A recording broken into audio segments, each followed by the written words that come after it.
Once again, we are here in the class of Career and Competition. So please welcome our director, Mr. Neeraj Saxena. जैसे कि हमने आपको पहले class में बताया था कि हम कुछ डीपली इन्फॉर्मेशन देंगे इस बार करियर एंड कंपटीशन के बारे में. कुछ पेरेंट्स के व्यूज़ भी होंगे कि वो अपने बच्चों को कैसे सपोर्ट करते हैं. और कुछ वैकेंसीज निकली हैं, उसके बारे में सर आपको बताएंगे और बाकी एलेबोरेशन सर करेंगे. हाँ, जैसे कि हमारी बात हुई थी कि हम पिछली बार बात कर रहे थे कि कुछ पेरेंट्स जो हैं वो क्या कहते हैं, और हमारे जो भी जितने भी जो छात्र हैं, जितने भी जो स्टूडेंट्स हैं, वो मतलब किस तरीके से अपने करियर को बनाएं.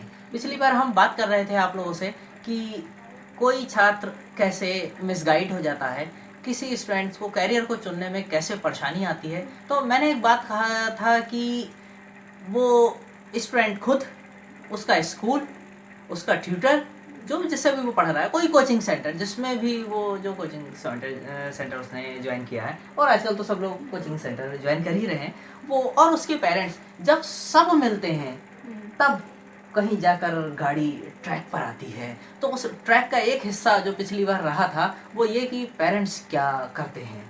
तो सबसे पहले ये देखते हैं, हमारे पास कुछ पेरेंट्स के व्यू हैं और हम उस व्यू पर ये देखते हैं कि पेरेंट्स क्या कहते हैं अपने बच्चों के बारे में. Let's see, have a look. आपका नाम? रंजीन रस्तोगी. आपके बच्चे इस टाइम क्या कर रहे हैं? बेटी BA first year second year में है और बेटा फर्स्ट ईयर कर रहा है. तो आपके बच्चों ने क्या सोच रखा है, कुछ करियर के बारे में सोचा? बेटी तो बीए पीसीएस करना चाहती है और बेटा फैशन डिजाइनिंग करना चाहती है. तो आप उनको कैसे हेल्प कर रहे हो? मैं उनकी पढ़ाई में हेल्प कर रही हूँ. वो जो भी कुछ करना चाहते हैं, मैं उनसे ये नहीं कहती कि तुम ये मत करो. अपने आप जो भी अपने वो करना चाहते हैं मैं उन्हें सपोर्ट करती हूँ उसमें. अच्छा, तो मतलब आपसे मैं ये कहना चाहूँगी, अब आप ऐसा कुछ बताइए जो पेरेंट्स को करना चाहिए अपने बच्चों के साथ में, उन्हें कैसे सपोर्ट करें पेरेंट्स. और भी मैं चाहती हूँ कि बच्चे अगर कुछ करना चाहते हैं तो बच्चों के ऊपर पेरेंट्स को अपनी मर्ज़ी नहीं थोपनी चाहिए, हमेशा उनका साथ देना चाहिए. और मैं यही चाहूँगी आगे अगर वो अपने करियर में कुछ करना चाहते हैं तो माँ बाप को हमेशा उनका साथ देना चाहिए और सभी पेरेंट्स को अपने बच्चों का साथ देना चाहिए. Thank you. आपका नाम? सीमा सक्सेना. आपके बच्चे इस टाइम क्या कर रहे हैं? मेरे बच्चे पढ़ाई करके जॉब कर रहे हैं इस टाइम. और बड़े वाले बेटे ने बीबीए करके और क्या नाम है एमसीए में एडमिशन ले लिया है उसने दिल्ली में. और छोटा वाला बेटा बायोटेक करके जॉब कर रहा है. अच्छा, तो आपने अपने बच्चों के लिए करियर में कैसे उनको इंक्रीज़ किया? बच्चों ने जो चूज़ करा, बच्चों ने कहा कि हमें पढ़ाई करने के बाद फिर जॉब भी करनी है और पढ़ाई भी करनी है, तो हम उसके लिए भी तैयार रहे. और बच्चों ने कहा कि एडमिशन लेना है हमें, जैसे बाहर जाके एडमिशन लेना है, बायोटेक में एडमिशन लेना है. तो फिर मैं गई बच्चों के संग, दोनों जने गए, मतलब मैं भी गई और मेरे हस्बैंड भी गए, दोनों जने गए. और बच्चों को देखा वहाँ पे शारदा यूनिवर्सिटी में जाके देखा, सब कुछ देखा कि मतलब बच्चा आगे चल के कैसा बनेगा, कैसा रहेगा. बच्चा बोला कि हम पीजी में रहेंगे, तो हम उसी तरीके से गए थे, देखा, पीजी में भी बात करके आए और फिर बच्चे को एडमिशन दिला दिया मैंने. बच्चे ने फिर 4th ईयर वहीं से सब किया करके, उसके बाद वहीं पीजी में ही रहा वो. अब आपसे मैं पूछना चाहूँगी कि एक पेरेंट्स को मतलब अपने बच्चों के लिए क्या करना चाहिए कि वो अपने भविष्य में आगे अच्छा कुछ कर पाएँ, कैसे उनका करियर बने? हाँ, मेरे हिसाब से तो बच्चों के जो बच्चे चूज़ करना है कि अब आगे बच्चों का भाई इंटर के बाद बच्चे सोचते हैं कि मुझे थोड़ा आगे चलना है, आगे करना है, या यहाँ मेरा काम नहीं बनेगा, तो बच्चों को उसी हिसाब से प्रोत्साहित करना है. हमें आगे उनका मार्गदर्शन देना है. बच्चे तो बताते हैं कि अब मम्मी हमें यहाँ जाना है, वहाँ जाना है, तो लेकिन पेरेंट्स को देख के भी आना है ना कि बच्चे क्या चूज़ कर रहे हैं, बच्चे को कहाँ जाना है. बच्चे ऐसा तो नहीं है कि बच्चे मतलब हमें कुछ और बता रहे हैं, कर कुछ रहे हैं, तो उनके संग में जाना है हमें. उस हिसाब से हमें उसको देख के आना है उस चीज़ को. मतलब बच्चों की अपने फुल हाँ, सपोर्ट की. हाँ, और फुल आप कह सपोर्ट रहे की हैं बच्चों और की. वो करना भी चाहिए. हाँ, और मैं चाहती भी हूँ कि और पेरेंट्स जो सब हमें सुन रहे हैं या देख रहे हैं वो बच्चों की सपोर्ट करें, बच्चों के संग में तत्पर रहें, तैयार रहें. अब ये नहीं है कि हमें बच्चों को छोड़ देना है कि बच्चे चलो हमारे बड़े हो गए तो हमारी जिम्मेवारी ख़त्म हो गई. नहीं, बच्चों की हमें तो जिम्मेवारी जब तक उठाना है जब तक बच्चे अपने मतलब सेल्फ डिपेंड नहीं हो जाए. बहुत अच्छी बातें बताई हमें. थैंक यू, आपको बहुत बहुत शुक्रिया। हाँ सर, इंटरेस्टिंग पॉइंट्स, जैसे कि आपने पेरेंट्स के व्यू देखे, उन्होंने फ्रीडम और अपने बच्चों के साथ रहने की बात कही है, सो उसके लिए सर कुछ एलेबोरेट करेंगे हम? हाँ, जैसा कि हमने देखा, पहला वाला इंटरव्यू हमने देखा था, उसमें कहा था कि पेरेंट्स, एक मदर थी, उन्होंने कहा कि मैं बच्चे के साथ जाती हूँ, उसको देखती हूँ। ये बहुत ज़रूरी है कि कोई बच्चा क्या कर रहा है पेरेंट्स को मालूम रहे। और ये दूसरे वाले इंटरव्यू में हमने एक बात देखी जो भी कही गई थी कि हम बच्चे के साथ हैं। और ये मैं सभी पेरेंट्स से, जितने भी हमारे जो पेरेंट्स हैं, ये हमारा जो भी प्रोग्राम है ये केवल स्टूडेंट के लिए ही नहीं, ये पेरेंट्स के लिए भी है।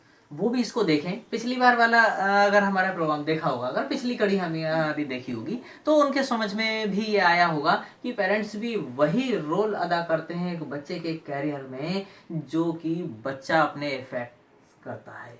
तो उसी इफेक्ट्स के अकॉर्डिंग्स पेरेंट्स को भी वही इफेक्ट्स करने हैं।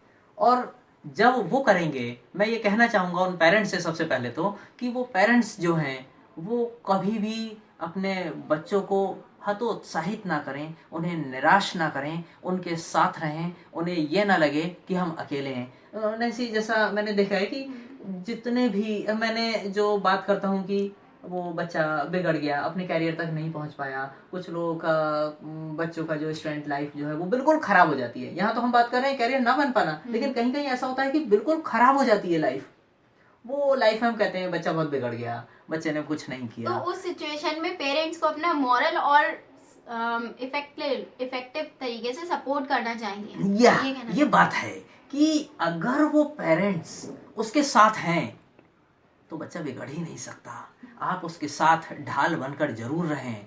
और यहाँ कैरियर के संबंध में भी ये बात कहूँगा कि आप सबसे पहले बच्चे के साथ रहें, उसके साथ वो मंत्रणा, वो डिस्कस करें कि बच्चा किस तरीके से अपने कैरियर को बना रहा है। फ्रैंकली अपने भाव जो उसके पास है, उसके विचार प्रकट कर पाए अपने तरीके से। हाँ, कि वो इतना, हम पहले देखते थे कि पेरेंट्स क्या होते थे, वो बहुत ज्यादा ऐसे होते थे कि बच्चे से बात नहीं करना, बच्चे के ऊपर एकदम टेरर बनना, बच्चा मेरे सामने बदतमीजी ना कर सके। लेकिन नहीं, अभी आता है बच्चे से बात करें और ये बताएं कि वो गलत क्या कर रहा है और सही क्या कर रहा है। एडवाइजेस देते रहना चाहिए उन्हें टाइम टू टाइम।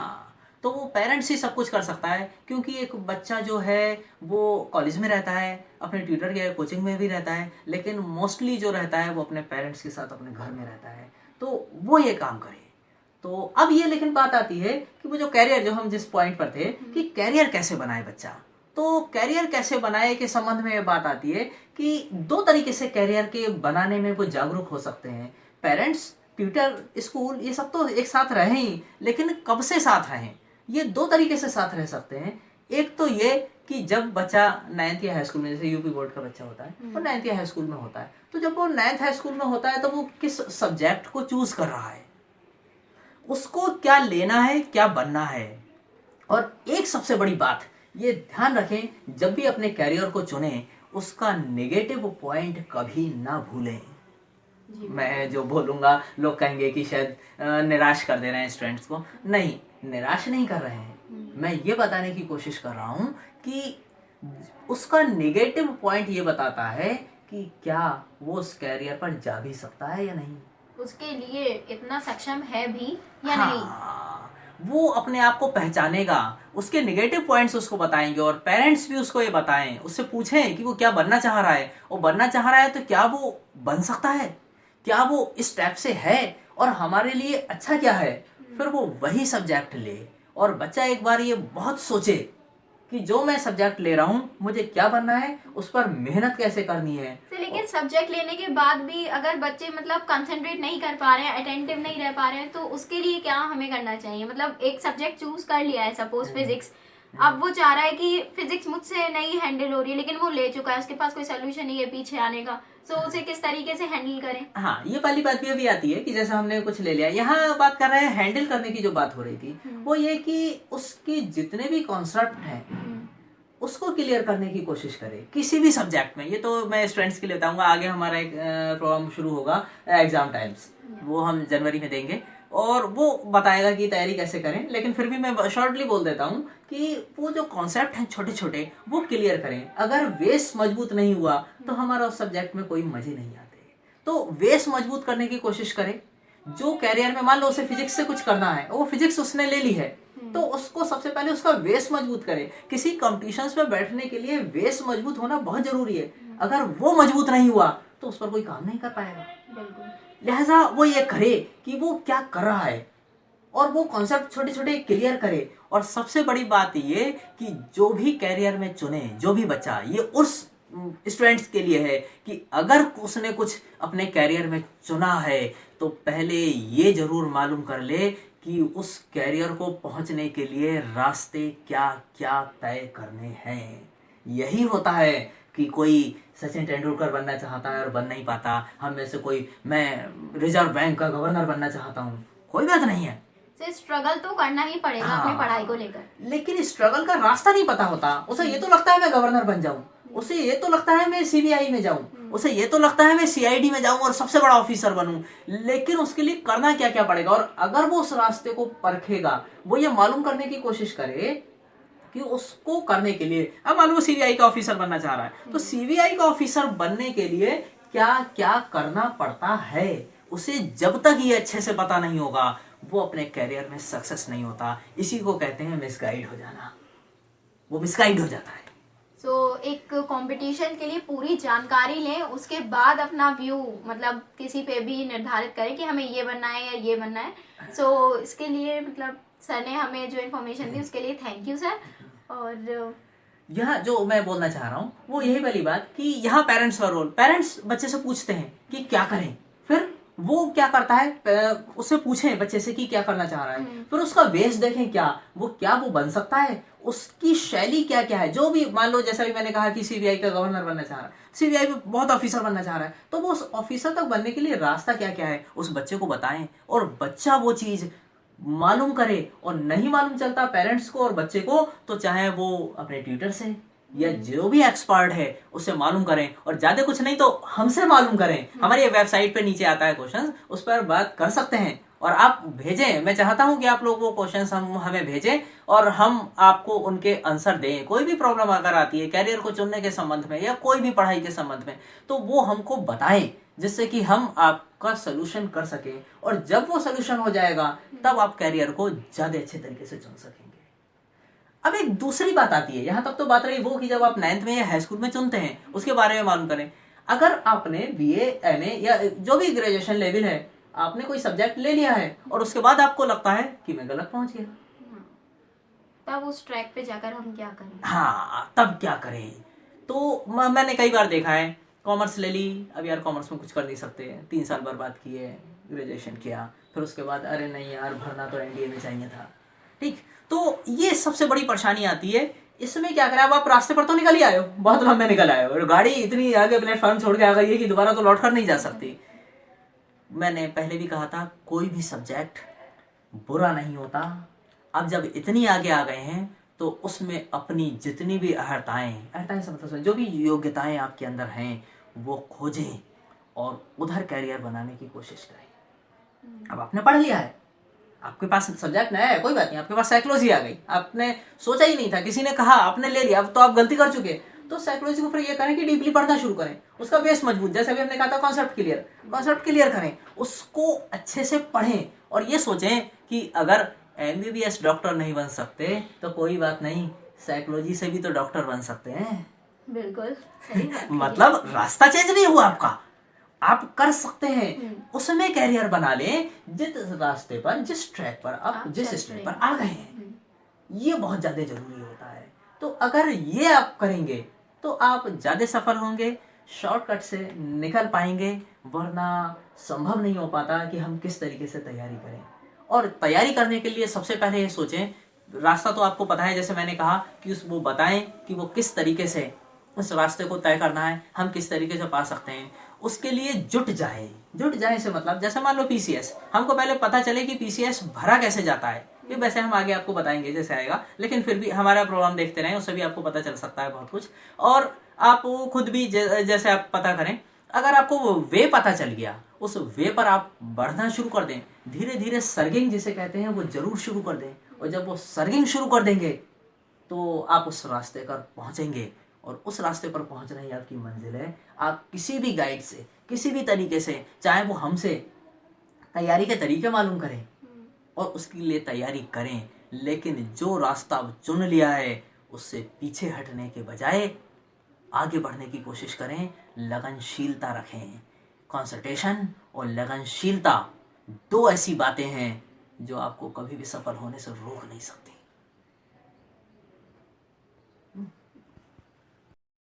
जैसे कि सर ने हम सबको बताया, अभी काफ़ी सारी इन्फॉर्मेशन दी है, तो अब मैं सर से एक और क्वेश्चन पूछना चाहूँगी कि अपने माइंड को, एक कैंडिडेट अपने माइंड को किस तरीके से स्ट्रॉन्ग रख सकता है। इफ़ सपोज उसके घर कोई रिलेटिव आते हैं तो वो कहते हैं कि मतलब पीसीएस में तो कोई ऐसा करियर है नहीं, या फिर जो भी मतलब इंजीनियर बन के कोई फ़ायदा नहीं है, तो उसके लिए कैंडिडेट का माइंड थोड़ा भटक जाता है, मतलब स्थिर नहीं रह पाता एक जगह। तो उसके लिए सर हम क्या कर सकते हैं, मतलब कैसे अपने माइंड को स्ट्रॉन्ग रखें। हाँ, ये बातें आती हैं और हमेशा आती हैं, और क्योंकि उस समय बच्चा तो बच्चा ही है, वो तो जैसे 9th या हाई स्कूल का है, अब उसने चुनना शुरू किया है, या बीए में भी है, तो इतना ज़्यादा स्ट्रांग तो है नहीं। अब वो पेरेंट्स या दूसरे लोग क्या करते हैं, अपनी अपनी थोपना शुरू कर देते हैं। तो सबसे बड़ी बात यह है कि आप अपने आप को जो स्ट्रांग रखें। स्ट्रांग कैसे रखें?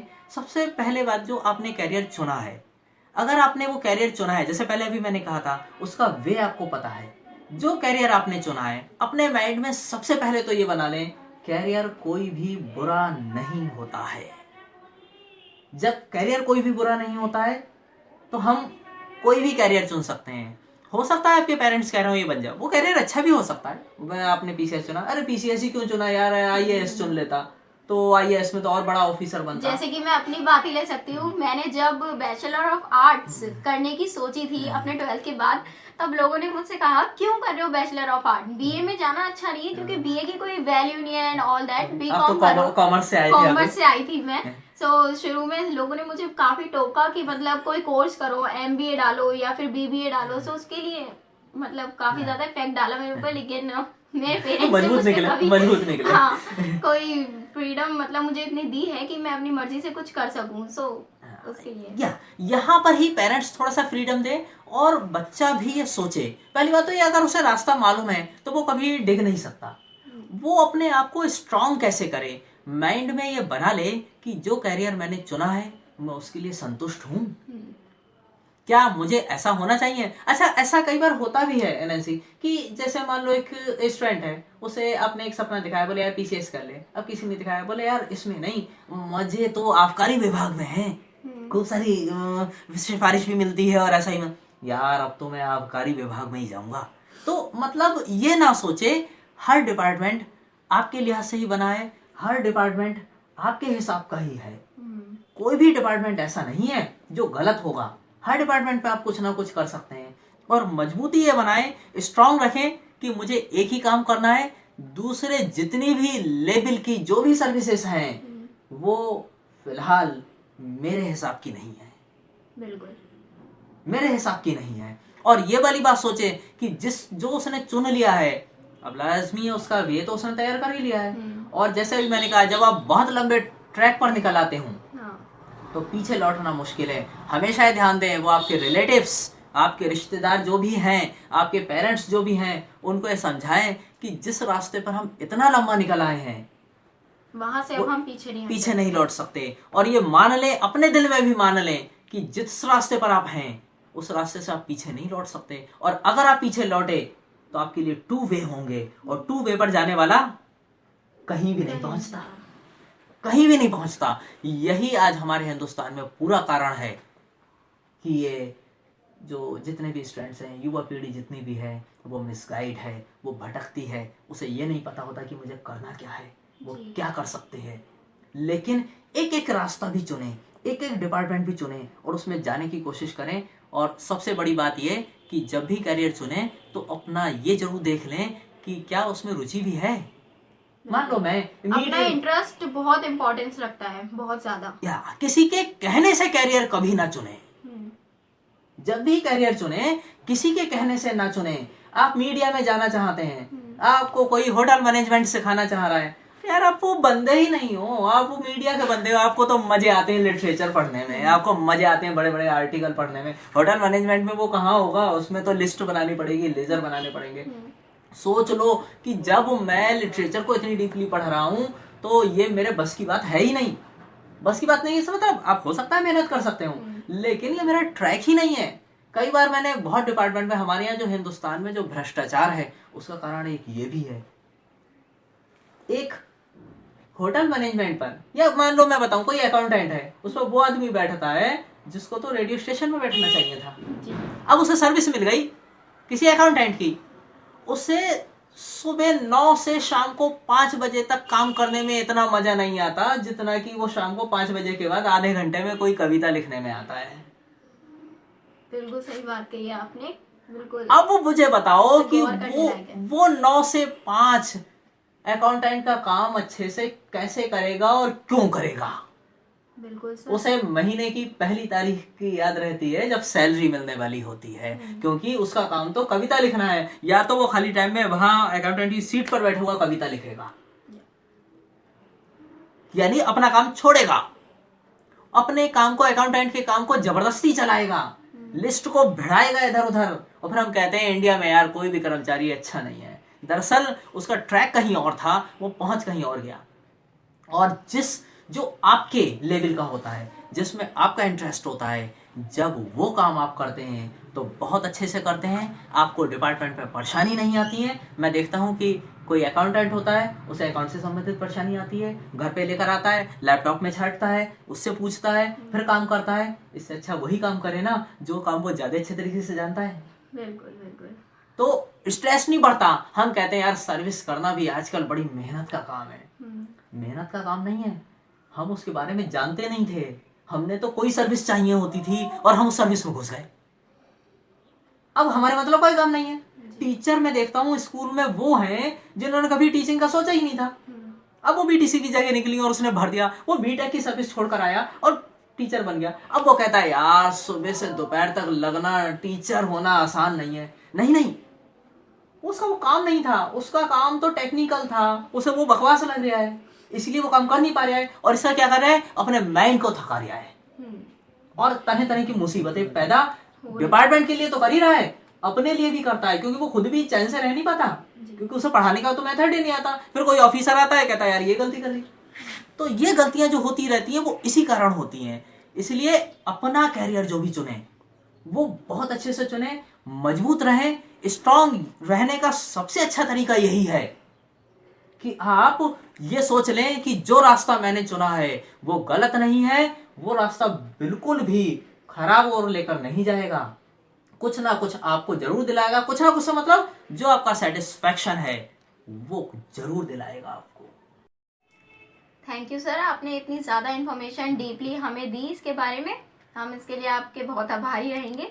और अब जैसे कि हमने पहले आपने बताया था हमें पहली क्लास में कि आप कुछ वैकेंसीज के बारे में ही बताएंगे जो न्यू अभी रिसेंटली ली हैं, तो उसके लिए आप प्लीज़ बताइए। और यूपीटीयू क्या है, पॉलिटेक्निक पे कैसे अप्लाई कर सकते हैं? हाँ, वैसे पिछली बार हम यूपीटीयू और पॉलिटेक्निक के बारे में भी बात कर रहे थे। तो न्यू वैकेंसीज इस समय तो कोई मतलब बड़ी इस वीक में तो नहीं निकली। जिस वैकेंसीज के बारे में हम डीपली आपको बताते रहेंगे हर सप्ताह, जो भी वैकेंसीज निकलती रहेंगी आगे हम आपको डीपली बताएंगे। आज हमारे पास भी इतना टाइम नहीं है हमारे प्रोग्राम में, तो आगे हम उसकी नेक्स्ट वीक में हम उनको डीपली बताएंगे। लेकिन हाँ, मैं आपको ये फिर भी मैं शॉर्टली चलते चलते ये बताना चाहूँगा कि अभी आगे आने वाले समय में जो एसएससी निकलने वाली है, एसएससी जो ग्रेजुएशन लेवल पर है, इसके बारे में भी हम डीपली बताएंगे जब आगे निकलेगी। जैसे जैसे वैकेंसीज निकलती जाएंगी हम उस वैकेंसीज के बारे में जो रिक्तियां हैं वो, और जो भी रिक्तियों की अहर्ताएं हैं वो, अहर्ताएं से मतलब आप समझते हैं जो भी उसमें, हाँ, जो भी योग्यताएं हैं, जो भी अनिवार्य योग्यताएं हैं वो बताएंगे। और इसके अलावा हम उसकी तैयारी कैसे करें ये भी बताएंगे। तो एसएससी निकलने वाली है, उसके लिए आप लोग तैयार रहें। इसके अलावा लेक्चरर, जो इंटर कॉलेज लेक्चरर है वो निकलने वाले हैं, उसके लिए भी तैयार रहें। वो अब इंटर कॉलेज लेक्चरर वो सर्विसेज हैं जिसमें कि आपने जिस सब्जेक्ट से आपने मास्टर डिग्री की है उससे आप इंटर कॉलेज लेक्चरर के लिए भर सकते हैं। इसके अलावा यूपीटीयू और पॉलिटेक्निक, जैसे हमने पिछली बार कहा था कि जनवरी लास्ट या फरवरी शुरुआत में पॉलिटेक्निक फॉर्म्स आ निकलेगी। जाते हैं। और ये वो कोर्स हैं जिससे आप अच्छी जगह आप स्टैंड कर सकते हैं। यहाँ तक की बात हो रही थी पॉलिटेक्निक की, तो पॉलिटेक्निक लोग समझते हैं टेक्निकल है और यूपीटीयू भी समझते हैं कि बहुत टेक्निकल है, लेकिन दोनों ही वैकेंसी बिल्कुल आप टेक्निकल ये ना सोचें कि केवल साइंस के लिए ही है। हम आगे आपको जैसे ही वैकेंसी निकलेंगी हम पॉलिटेक्निक के बारे में आपको डीपली जानकारी देंगे और उसके बारे में भरने का तरीका भी बताएंगे। लेकिन मैं शॉर्टली पहले ये बता दूं कि आप ये ना सोचें कि आप केवल अगर आप आर्ट्स से हैं तो आपके लिए पॉलिटेक्निक नहीं है, यूपीटीयू नहीं है। अगर आप आर्ट्स से, कॉमर्स से, साइंस से, बायो से, मैथ से, आप जिस सब्जेक्ट से भी हैं आप यूपीटीयू या पॉलिटेक्निक भर सकते हैं। उसमें बहुत सारी ट्रेड हैं, जैसे कि यूपीटीयू के बारे में बताऊं, उत्तर प्रदेश टेक्निकल यूनिवर्सिटी उत्तर प्रदेश की सबसे बड़ी टेक्निकल यूनिवर्सिटी है और इस यूनिवर्सिटी के जरिए आप बहुत सारे कोर्स कर सकते हैं, आप अगर आर्ट साइड से हो तब भी। और पॉलिटेक्निक की बात तो जैसे जानते ही उसका नाम में ही लगा है पॉलिटेक्निक, यानी पॉली बहुलक, यानी बहुलकीकरण। बहुत सारी ट्रेड उसमें आपको हैं, उसके 7-8 ग्रुप जो भी मैं आपको आगे बताऊंगा जैसे ही निकलेंगी, बहुत सारे ग्रुप हैं उसमें। कॉमर्स वाले भी, जैसे कि बहुत सारे लोग नहीं जानते, आप होम साइंस भी पॉलिटेक्निक से कर सकते हैं। फैशन डिजाइनिंग जैसे, लाइब्रेरियन के कोर्स, ये सब उसमें निकल कर आएंगे। आगे आप तैयार रहिए, उसके लिए बहुत सारी वैकेंसीज ऐसी हैं जो निकल सकती हैं। हमारा ये प्रोग्राम आप देखते रहिए, इस प्रोग्राम के जरिए से हम आपको बताते रहेंगे कि कैसे कैसे भरें, कैसे कैसे तैयारी करें। थैंक यू सो मच, आपने इतनी ज़्यादा इन्फॉर्मेशन हमें इस क्लास में दी। अब हम विदा लेते हैं। तो इसी के साथ हम अगले सप्ताह आपसे फिर मिलेंगे इसी समय। हमारा प्रोग्राम जरूर देखते रहें और वेबसाइट पर जो हमारी जो ईमेल आईडी है उस पर अपनी प्रॉब्लम्स जरूर डालें। मैं चाहूंगा कि आप प्रॉब्लम्स मुझसे सॉल्व करवाएं और फिर हम आपको बताएं। ठीक, थैंक यू। नमस्कार।